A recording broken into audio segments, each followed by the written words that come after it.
All right, we're at 5 after. I imagine there's going to be a set of folks. I actually have a couple of folks that are from Asia where it is quite late. And so they're going to most likely watch the recording. So if anybody else comes in, we'll just enjoy having them join the webinar, the workshop as we get going here. So as you come in, as you're seeing in the chat, would love to have you put where you're from. And as we're going forward, at least for the first part of it, would love to have you, if you've got questions going on or something that's in your head, put it there in the chat. This is a DIY workshop today, so my hands may be clicking and doing, but if I see that question, I'll try to address it. And if not, hopefully we'll have some time near at the end of the webinar to do so. But let's go ahead and get started here. And allow me just a second to make sure I'm clicking the right thing.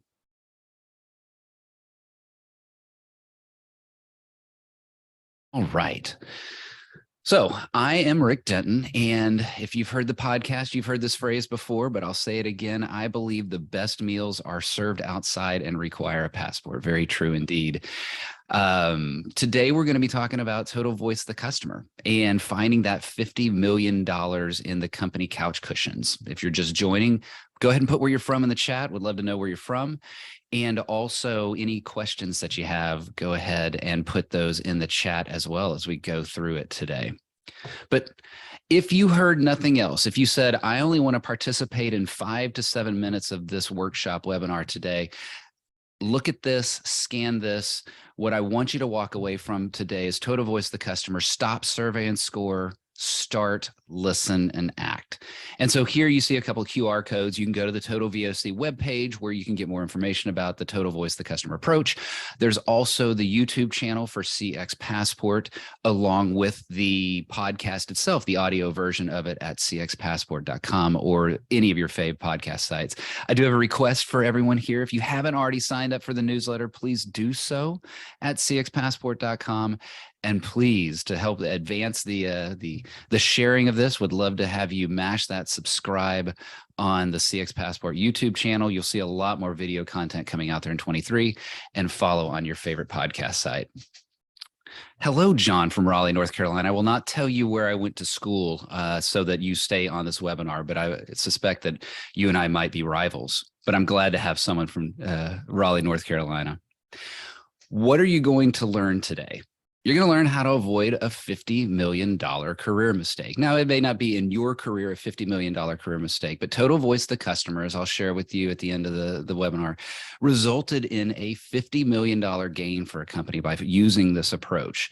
And had they not used this, it would have been a $50 million career mistake. So that's what today is about, is helping all of us avoid a $50 million career mistake.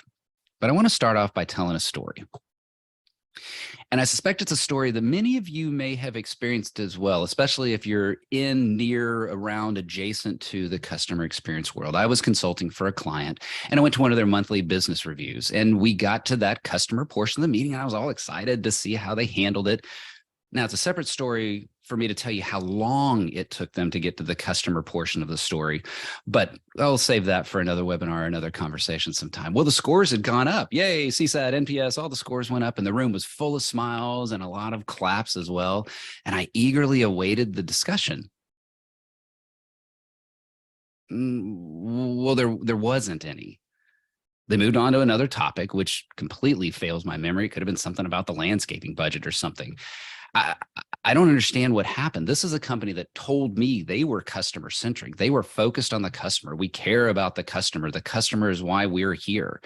So I talked to one of my contacts after the meeting, and I said, I saw that y'all talked about the scores. Oh yeah, Rick. Yeah, absolutely. We review the customer every single month, and we know when those scores are going up, and we know when those scores are going down. Now, those meetings when the scores can go down can be a bummer, but things turn around. So I asked, how do you know what to do? I got kind of a blank stare. So I asked a follow-up. Hey, why did the score go up this month? A blank stare followed by, yeah, well, it was probably this, or, we had a promotion, or, maybe our calls were answered faster or something. How many of you have experienced that story, sitting in a room with a dashboard with a bunch of numbers? And maybe they even have red, yellow, green, so that you know where you stand on some sort of spectrum. You discuss the numbers, how they're different from last month or last year. You're talking about CSATs, you're talking about NPS. You clap if those scores go up and you shed a little tear if they go down. That's survey and score. And many companies have built their customer experience programs and approach around that, assuming they have a customer experience program, but even just their customer thoughts around the survey. Well, that's not a CX program. That's not even a voice of the customer program. A total voice of the customer goes way beyond survey and score to listen and act. And so that's what, to help set the stage of why we're talking about how to avoid that $50 million mistake, it's going to come down to a total voice of the customer approach. And I want to walk through what that approach is. We're going to do it at a very high level because we only have a little bit of time here. If you want to go deeper, by all means, reach out to me. We can go deeper one-on-one. Would love to talk to you, and we can get into a deeper discussion around total voice of the customer. So what's kind of a little bit of a foundation of this? In 2022, I took several improv classes, which was very out of character for me in spite of what you may be hearing now. Well, one of the key elements of improv is yes and. No does not play on the improv stage. You take an idea and you grow with it. Well, Total VOC has that at its base. It's not just one idea, surveys. How many of us, when we're talking about voice of the customer, somebody is hearing surveys, they're thinking surveys. It's not that. It's an entire approach. It's an and, listen and act. Let's talk about listen for a second. And I'm curious if y'all would put in the chat, when I talk about listen to the customer, where do you listen to the customer today? What are some of the areas and modes and methods where you listen to the customer today? Would love to see those in the chat. I already mentioned survey, right? That's one of them.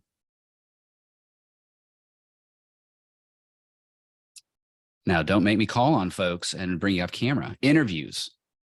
In-office visits when the customers come in. Okay, good, Audrey. Yes. MBR, QBR. Got it. Ooh, yeah, QA monitoring when things go off the rails.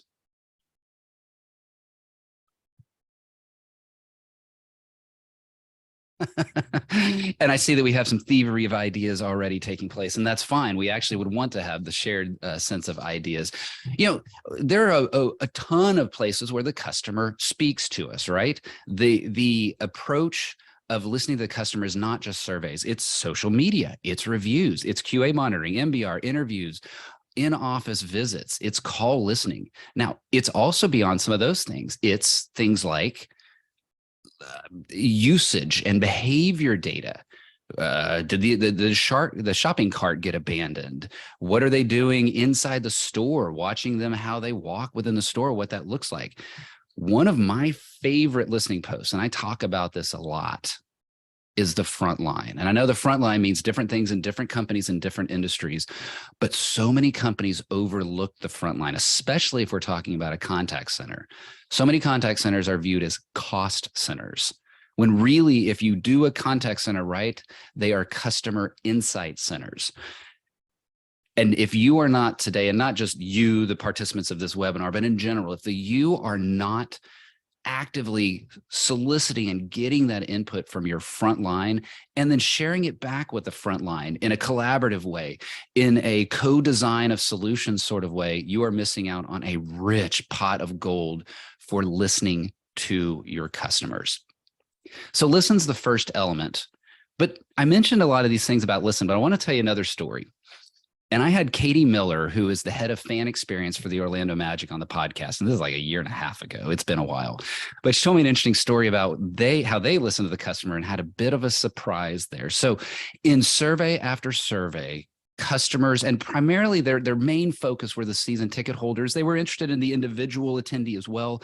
But a lot of, obviously, their recurring revenue and where they really balance their business approach is looking at the season ticket holders. And the season ticket holder said, look, we really want healthier options in the arena. We're there sometimes 2 to 5 times a week, depending on what the event is. It's not just basketball that shows up at this arena. And we would love to have healthier options. Great. So they go out and they implement healthier options. And so there's salads on the menu. There's sparkling water on the menu. There's grilled chicken. There's all sorts of healthier options available. You know what the customer did? Continue to order their beer, continue to order their nachos, continue to order the hot dog, and in the sweets, continue to have all sorts of cocktails and wonderful fried foods, which is exactly what I would do as well. And they came to the realization that clearly you can't just listen to the customer. And when I say this, it may sound sort of like a duh statement, but it's so true of customer companies. You can't just listen to the customer. You have to observe them and see how they actually behave, because they may tell you one thing and then they go off and do another thing. And what it actually meant is the customer just wanted to know that healthier options were available and see that salad on the menu, but maybe they didn't quite focus on ordering it. And it gave them a comfort level to know that that was there, even if they continue to stay down their nachos. So when listening to the customer, it's not just listening to what they say, it's also listening to what they do. Now, that's the first part. First, we listen. And then the second part of listening is we've captured it, then we analyze it. And I know we can't go deep here, but this is where we talk about tools. This is where we're talking about some of the great tools that are out there to help us understand this wide swath of information. And there's two threads here. One is understanding what each set of data is telling you. And so as you think about your various listening posts, be thinking about what is each set of data telling you. And then the second is, how do you bring those sets together?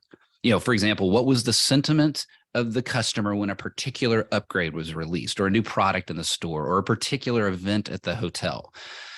Now, I want to stop down here, though, because I've worked with other clients, and even in my own career past before consulting, that I talk about tools. But even if you don't have tools, even if you're just getting started, don't let that stop you. Don't let that be a barrier to your version of analyze. You can do a lot by just getting into the information that you have available to you. So look at it, to try to discern the themes. And the key for that is it's not the loudest nor the most frequent. That is often a bit of a red herring, that if you have the most upset customer, that's where you may tend to focus. The reality is it takes some energy and focus in the analyze section to be able to understand what is driving the actual business results. And that could mean maybe you always want to restore the relationship with the unhappy customer, but it may mean that that's not where you focus your company's improvements and your initiatives towards that area. And I got another story. I guess I'm a storyteller. I got another story to share with you. And I don't know, is anyone familiar with Uni Haskell and this story? Either give me a hand wave or throw it there in the chat. Uni Haskell is an interesting story that was told to me first by Howard Tiersky, again, a guest on CX Passport, but it's out there. It's a story that's widely known beyond that. She was 62 at the time of this story. And so she decided to try golf, having never played golf before. And she took a couple months of lessons, as one might want to do when they get started. And she felt like she had the basics down. So she headed over to a par 3 course. She rented some clubs and headed to the first tee. So she plops that ball down on the tee. She takes the swing, and with the swing of a beginner, Uni's ball launches and actually kind of heads down towards the fairway, and it's starting to roll down the fairway. It passes by a bunker off to the left, and it keeps rolling, and it hopped up there on the green. And the ball started to ooch tantalizingly closer and closer and closer to the cup, and it fell in. Uni Haskell, in her first swing at her first time at a playing a round of golf at a golf course, Uni Haskell got a hole-in-one. That is a great story. It is an awful predictor of future experience. I can attest to this. I call myself a wedding golfer, and I'm way out of wedding season. But as people got married, I'd go play golf. But I don't count by how many strokes I do. I count by how many balls I lose. That, to me, is how I score my golf. It is clear that Uni's story is not a predictor for my experience as a golfing customer, if you will. And that's why analyze is so important. The exciting, the loud, the shocking, the fun, or the overly unpleasant or the toxic experience, those could unduly influence you and your business decisions. So that's why analyze is so vital. Again, I'll remind anybody that is signed in, I would love to have you. If you've got any questions as we go through this, let me know what your questions are. I'll try to address them in the chat as we go through. And if not, we'll have questions at the end as well. So that takes us through listen. So listen being made up of collecting the customer input and then analyzing it. We've made a ton of progress already away from survey and score and getting us closer to avoiding that $50 million career mistake. That's great if we have all this insight, but insight is pretty much worthless if it doesn't create business results. Your customer doesn't care that you understand them. The customer cares that you acted upon it. Action is what matters to the customer. So in the vein of total voice, the customer being an and, it is listen and act. And I view ACT as two main areas. There is the internal closed loop feedback. That is the improvement. That is the improving your company, achieving business results and improvement to when you look at the major themes that exist. That's the larger theme element of a closed loop feedback. Then there's the external closed loop feedback, which is about restoring relationships. Now, notice I didn't say fix issues. I stole it heartily from Disney. Disney has such an approach towards restoring relationships, not just fixing issues. And here's an opportunity. I want to invite anyone that's willing, love for you to come off mute, come off, bring your camera on. Do you happen to have a story where a brand restored your relationship, not just fixed issues? And if you don't want to come off camera, that's fine. You can put it in the chat. I can give you one from a long time ago, Rick, where I had signed up for, I had a significant other that was living in Guam, and AT&T had true US savings.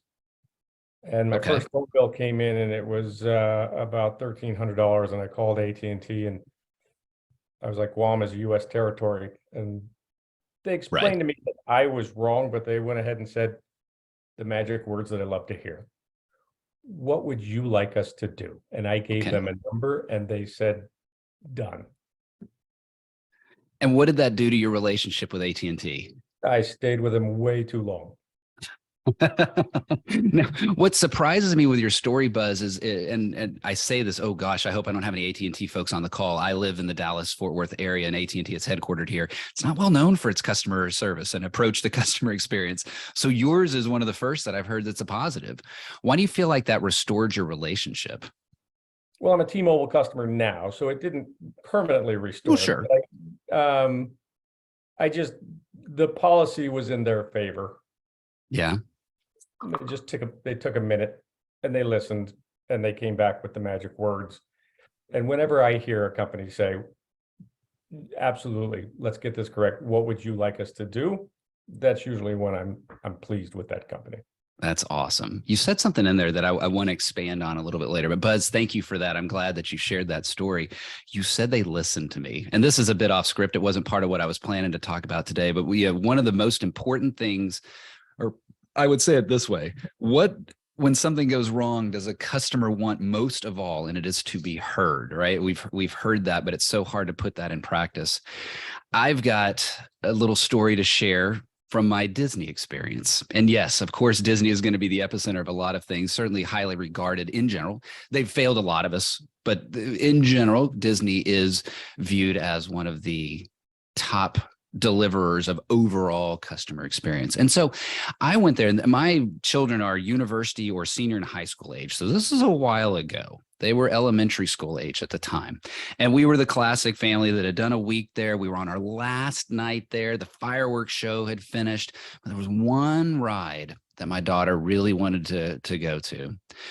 I'm exhausted. You know when the fireworks are, but we had enough time in the park to be able to do that. So we went over to that ride.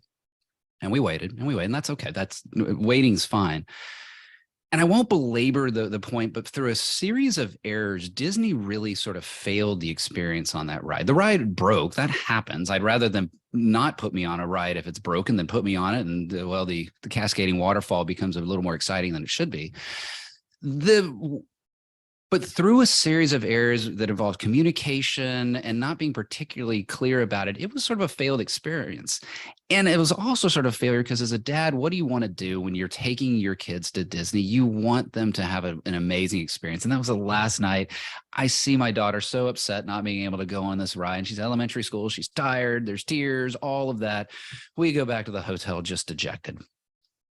Well, we had a little bit of time the next day. It was an afternoon flight. So we went back to Magic Kingdom. And I, being the good customer experience guy that I am, right there in Main Street, you've got the guest relations. So I stopped in and I just said, hey, I just want to tell you this story. And I explained the story and kind of explained where I thought that they'd fallen short, not just because the ride's broken again, that happens, but how they'd fallen short.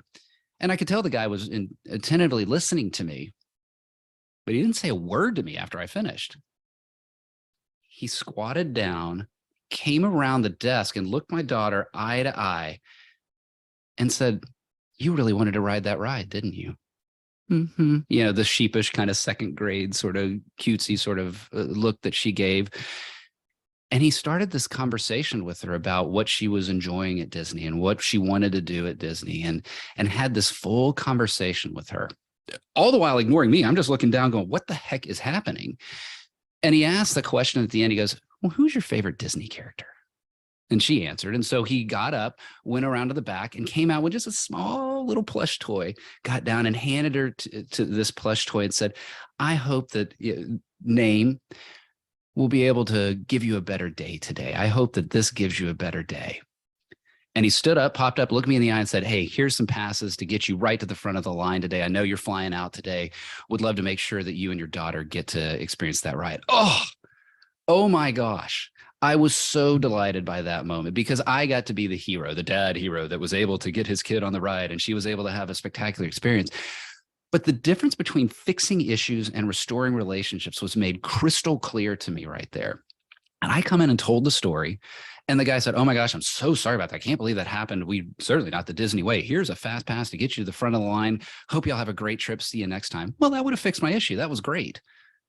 But I will never forget that he knew what the root of my disappointment was. It wasn't that I couldn't go on the ride. It was that I, as a dad, felt like I had disappointed my daughter. And he was able to, through restoring her relationship, be able to then restore my relationship with the overall Disney brand. That's not fixing issues. That's restoring relationships. And it shows in the business results because I continue to go and spend way too much money at Disney. And I tell stories like this to continue to amplify the Disney brand because of that restoring of relationships. There is a business result tied to treating this element of total voice the customer correctly. So I mentioned again, ACT is represented in those two closed loop feedback themes of internal closed loop feedback and external closed loop feedback. I'm about to give you an eye chart. I'm warning you ahead of time. Don't worry about it. I just want you to see that these are intended to be processes. We don't like to talk about process and customer experience a lot, but it is the engine that creates the sustainability, the repeatability, the predictability around these two elements of action. And so what is your process for internal closed loop feedback? These are those words like Six Sigma, lean, or operational excellence. It doesn't have to be a fancy brand, but what is your process for listening to the customer and then solving for what you have heard? Same thing with the external closed loop feedback. How do you restore relationships? What is your escalation process like? How do you have an office of the president? What does that look like to make sure that you know that no customer is going to be ignored and will have their individual relationship restored? So we've got our listen and act. We've stopped survey and score. We've begun listen and act. We could stop here. We stop here at the half-hour mark, end of webinar, tip your table server, drive home safely. If this is where you are, awesome. You are well ahead of survey and score. If you're not, there's a journey to be taken to get you to that point. That's great. But if you look at this screen, either I'm a really, really bad graphic designer, and that's true, or there's something missing in this space. There's opportunity for more. There is a cliche, but that's a cliche that's based in truth, that you simply cannot deliver a better customer experience than what you provide in employee experience.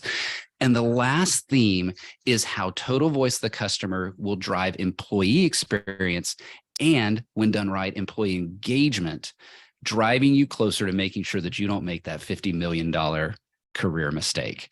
It's in two themes: inspire and coach. Inspire is the motivating, it's the exciting. It's kind of two categories in my mind. One is the big, the significant celebration moment, bringing the customer to your headquarters, bringing the customer to a town hall, or if not physically, the stories that are brought to the town halls, and elevating on a wider scale these great and meaningful and motivational stories. Before becoming a consultant, I was working at Capital One in the customer experience space, and I was in the home equity division. This is financial product, probably at its near driest, home equity. And I was brought to tears, not exaggerating, literal tears in our town halls when stories were told as people were able to use home equity to unlock elements that they wanted in their life. I listened to a woman as they adopted a 14-year-old use the phrase in a video, "I just gave birth to her 14-year-old daughter." And with tears streaming down her eyes, and I'm choking up watching that video as well. And then to other things like people getting life-saving cancer treatment because of using home equity to do that. These are things that in home equity, it's kind of, okay, underwriting, appraisal, origination, payment, servicing.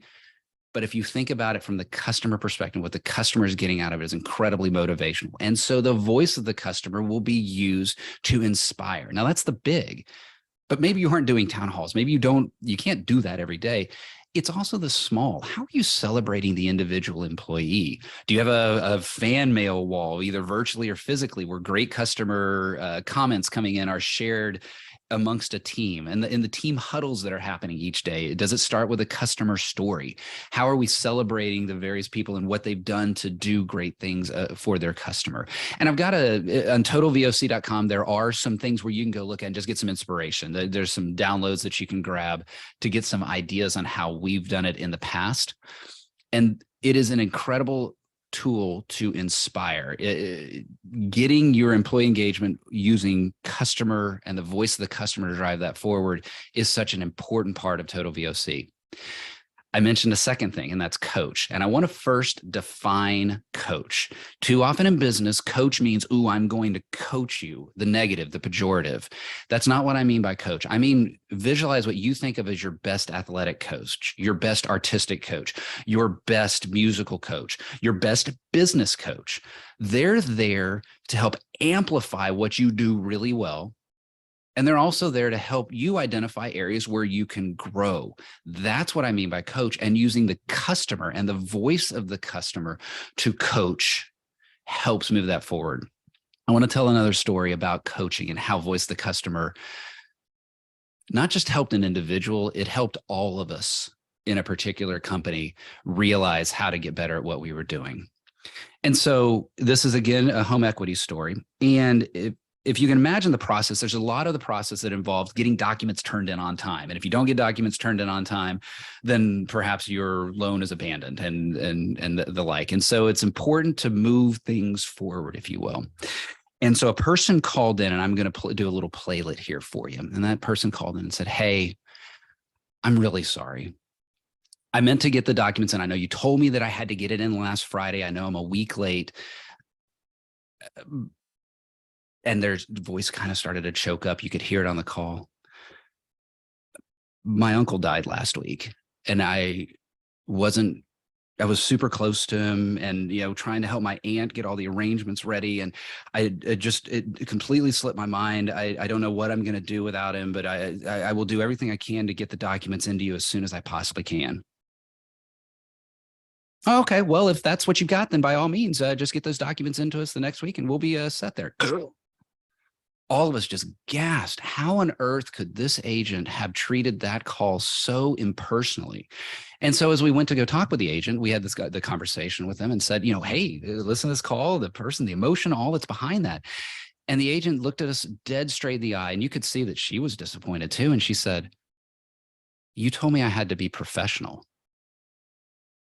And the light bulb went off in all of our eyes and our heads and everything. We realized we had failed our agents in trying to be professional because we were a financial services organization. We had failed to explain and train and teach that you can be both professional and human. Humanity is not checked at the door when you show up for your job to be a professional.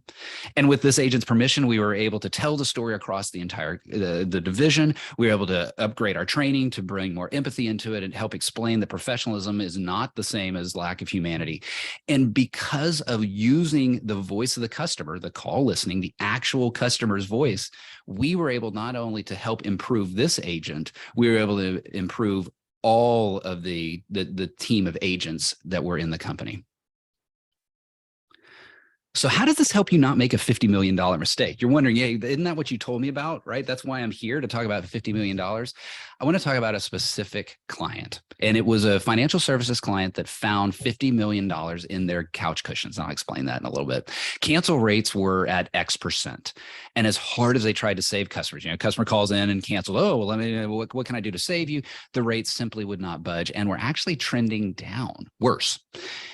And by doing just some basic listening to customers, not just at the point of failure, but by listening to what the customers were telling them throughout the journey, they discovered some themes why the customers were leaving the program.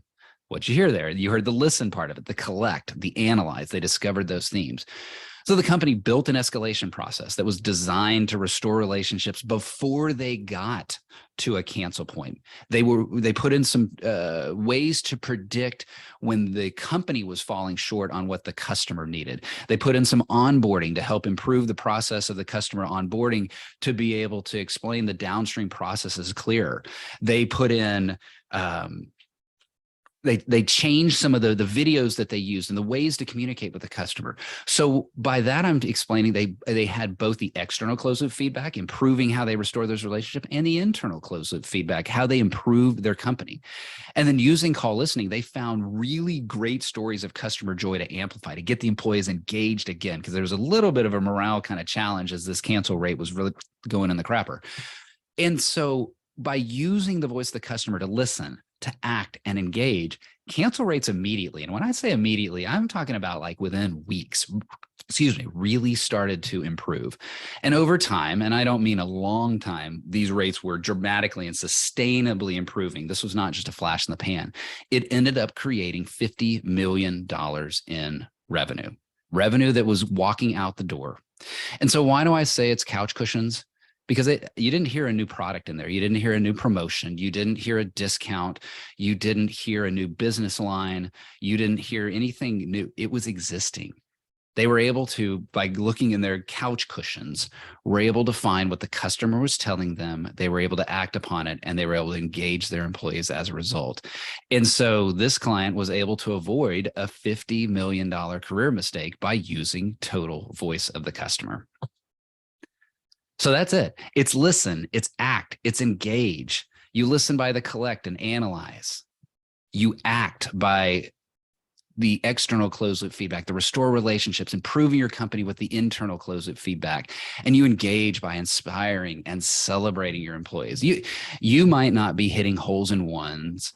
You might not be the ones deciding whether to sell popcorn or salads, but where you are in your business, with a total voice of the customer approach, you have the opportunity to find that increased revenue, that business growth, especially as we're in what appears to be difficult or challenging financial times.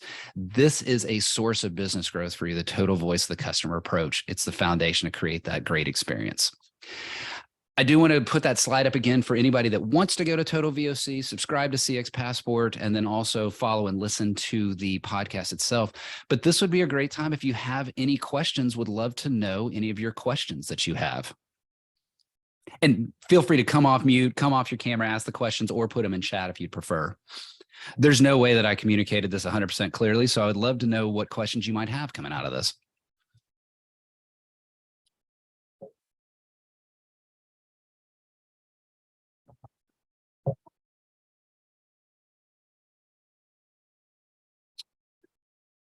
Well, I'm assuming y'all are still there, but I believe that is not a ton of questions right off the bat.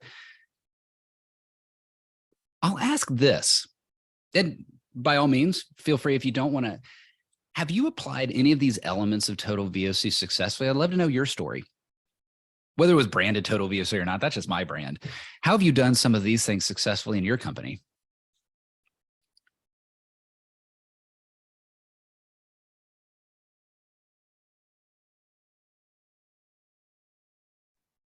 You've all now exposed some of the challenges of a webinar, because if we were physically in person, I'd go stand next to your chair and ask you to offer your input there. I do want to thank everybody for, oh, do I see Josh? You're coming off on camera there. Do you have a story for us? I'm afraid I don't have a story relating directly to that last question, which is very nicely specific. This has been helpful here, and I can also relate to the pain, Rick. I'm a former teacher here, so I'm well versed in the ask a question and get kind of crickets, and it is very nice to go just stand there and eyeball students and go, someone's got to get this up here. But yeah, this is I just wanted to reinforce this has been very helpful as I've been listening and kind of going back and forth on a few things here.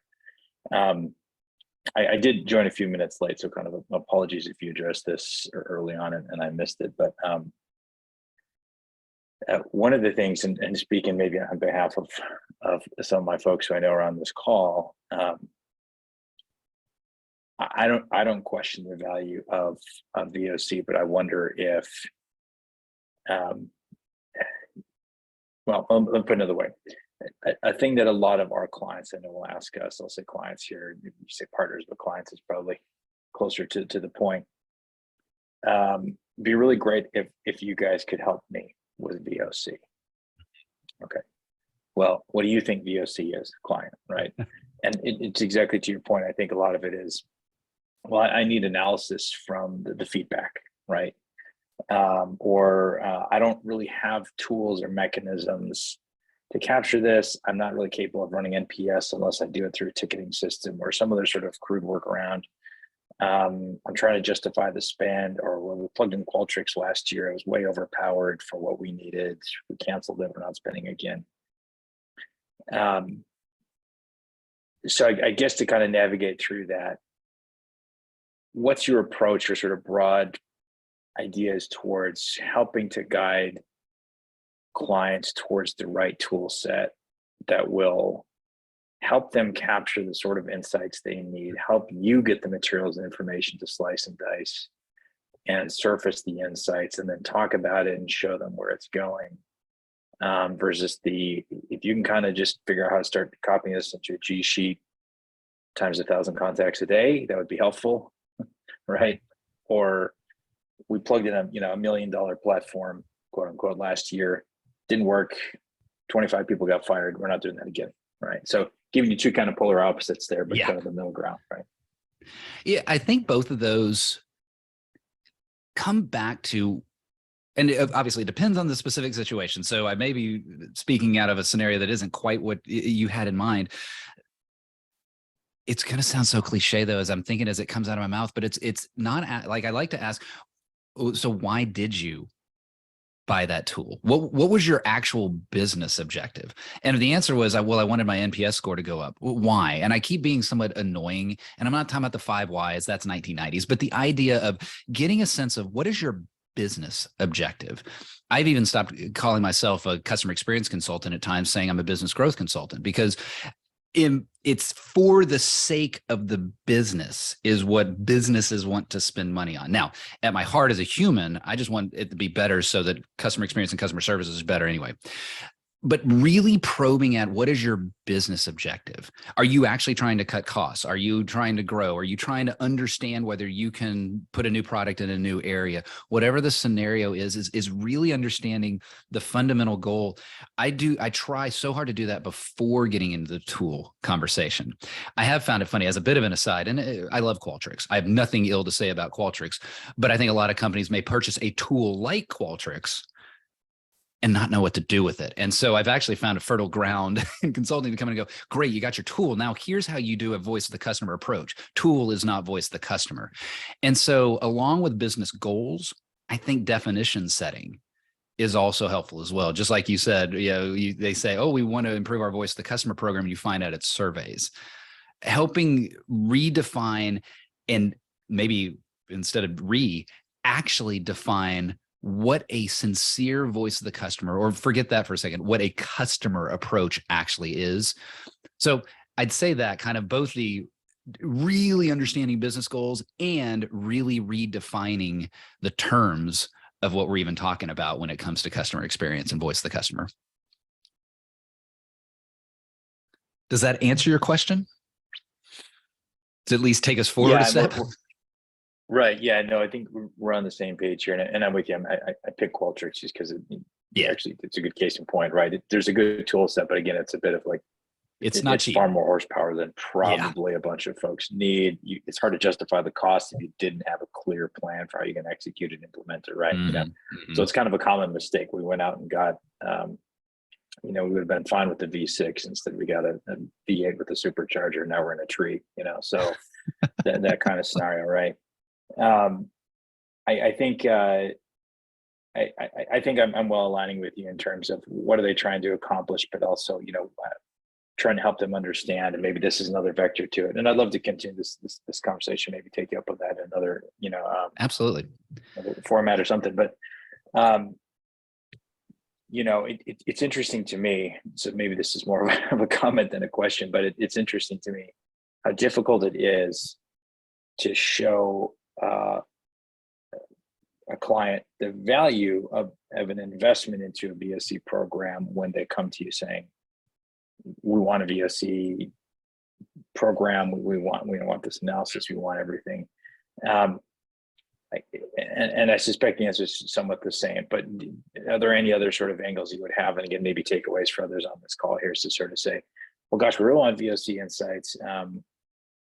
We think this is going to help us improve product, and that's going to help us improve sales. Okay. Well, what's the value of, do you know what the value of an 8 is, a 9 is? Are you willing to do that? And I'm not going to give away too much, but we have a client who we have kind of an experimental project going on to kind of get access to some data and sort of see if we can help them with that answer. Yeah. But it's interesting. It's been about 3 or 4 years of them saying, you got to really help us prove the value of this. And we kind of realized we had to help them figure out the value so that we could then talk about the next value. They just weren't even ready for it. Right. I think you're right. Josh, well, let's book some time. I think that'd be kind of fun to talk a little bit more. There's a particular thing you said in there that just, it catches my synapses in such a way. It is, they wanted to know the value of an 8 or a 9. And I can be somewhat snarky as long as I have a relationship with my clients. Sometimes I don't. I got to build that relationship, but I'd be snarky and say there is no value to an 8 or a 9. It's irrelevant. It's what's behind that, right? I'd rather have an NPS score. I'm exaggerating a bit here, but of -20 if it's driving my business results, than having an NPS score of 70 because I manipulated it by asking people to give me a 10 on the survey, or my kids won't be fed that day, right? We can all, those of us that have played this game, can change an NPS score. What we're trying to do is create that business value. And so that's what, you're right, it can be the challenge, but it comes back to, what is it that we're trying to achieve? Why do you want to put that new product out there? What is it that you're hoping to gain out of it? And what is it that you don't know today that you want to know by listening to your customer and then acting upon it? I sense a very similar philosophical bent between you and I. That's kind of cool. I like that. Yeah. Cool. Yeah. Let's get some time to chat. I'll turn it over to other folks. Yeah. Any other questions? Nothing says we have to go the whole hour. I'm just available to answer any of the questions anybody has.